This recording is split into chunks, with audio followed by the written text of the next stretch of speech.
ചെയ്യരുത്. ഞാൻ നിർത്തുകയാണ്, സമയം അധികരിച്ചു എന്നറിയാം. ഒരു സ്വന്തം പെണ്ണിന് ഒരിക്കലും വേറൊരാളോട് താരതമ്യം ചെയ്യരുത്. അതെന്തിനായാലും ഭക്ഷണമാണെങ്കിൽ പോലും. നബീന്റെ പൊരേ പോയപ്പോൾ ഓളുണ്ടാക്കിയ ഒരു കൂട്ടാനുണ്ട്. എന്നാ പിന്നെ അടുത്ത പണക്കിന് ഓളുകളോട് അറിയാം, പിന്നെ നബീന്റെ പുറകെ കൂടെ. അതുകൊണ്ട് ഒരു പെണ്ണിനെ താരതമ്യം ചെയ്യരുത്. നമ്മൾ ഓക്ക് പടച്ചം കൊടുത്തൊരു കൈപ്പുണ്യം ഭക്ഷണമുണ്ട്, അതിന് കുറ്റം പറയരുത്. ഉള്ളത് തിന്ന് അഷ്ടപ്പെട്ടിയിലെ റസൂലുള്ള പതുക്കെ എഴുന്നേറ്റ് പോകും. അള്ളാഹുവിന്റെ റസൂൽ പതുക്കെ എഴുന്നേറ്റ് പോകും.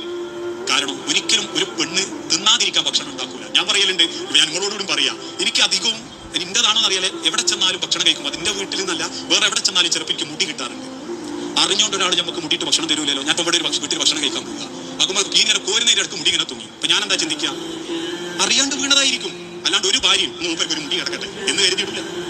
മൊയ്യാരെന്ന് വരുന്നാലും മുമ്പ് അധികം തന്നരുത്, ഒരു മുടി കിടക്കട്ടെ വെക്കൂല. ആ തിരിച്ചറിവാണ് കുടുംബം. ആ ബോധം മനസ്സിലാക്കലാണ് കുടുംബം. അതേ റസൂലുള്ളാഹി പറഞ്ഞിട്ടുള്ളൂ. ഓളിൽ എന്ത് പോരായ്മ നല്ല ചിന്തിക്കണ്ടേ, അവളെ കൊണ്ട് എനിക്ക് എന്ത് ഗുണമുണ്ടായിരുന്നു ചിന്തിക്കുക. അതൊരു നല്ല ഭർത്താവിന്റെ ലക്ഷണം. അഹസനകുല്ലിനിസാഇക്കും, അവളെ ആദരിക്കണം, പരിഗണിക്കണം. കാരണം പ്രസവിച്ച പെണ്ണ ഈ ദുനിയാവിന്റെ ലോകത്തിന്റെ നിലനിൽപ്പ് പടച്ചോൻ കൊരുത്ത വയറാണത്. ഈ ഇരിക്കുന്ന ആണുങ്ങൾ മുഴുവനും ഈ ഇരിക്കുന്ന പല പെണ്ണുങ്ങളെയും വയറിലുണ്ടായതാ. ഈ ഇരിക്കുന്ന പെണ്ണുങ്ങളെ വയറിലുണ്ടായതാ നമ്മളൊക്കെ എങ്കിൽ നമ്മളെ വയറ്റിൽ ഒരൊറ്റ പെണ്ണും ഇരുന്നവരില്ല കൂട്ടത്തിൽ. ഒരൊറ്റ പെണ്ണും നമ്മളെ വയറ്റിൽ കിടന്നിട്ടില്ല.